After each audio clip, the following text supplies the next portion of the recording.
Hey guys, what's up? In this short tutorial video, I am going to teach you step by step how you can download and install the Soda PDF converting tool on your computer or on your device really quickly, free of charge. So let's get started. So what you want to do, guys, is head over to google.com and here in the search bar type in something like Soda PDF or PDF converter and select this search entry below, Soda PDF converter. So on the homepage, let me just scroll down a bit to switch from Polish to English. There you go. So as you can see, we're on the homepage of the Soda PDF converter, and there are basically two different ways how you can use Soda. For example, you may use their online tools like Soda's PDF converter or file compressing tool, or if you'd like to use Soda on your computer, simply click on download here. You may do that free of charge, of course. Wait for the download to be finished. After that, launch the installation and follow my instructions to finish the installation.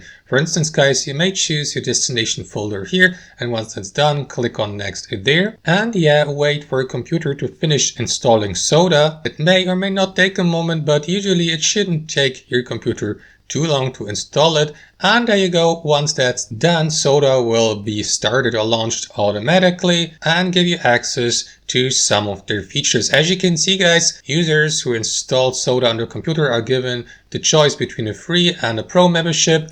Understandably, the free version comes with less benefits and features than the pro subscription plan, of course. For instance, as a free user, you will be given the opportunity to view and to read PDFs and to edit PDF documents, at least to some extent. If you'd like to unlock more features, Soda will ask you to upgrade your account to a pro membership. Luckily though, you could use most of the file converting tools here on Soda free of charge, like for instance the convert to PDF tool or PDF merge tool or PDF to Word converter or to Excel converter and so on and so forth. Guys, simply click on the given feature, locate the given file on your device like a PDF for example, and convert it or edit it, and that's all to it, guys. Thanks for watching and have a fantastic day.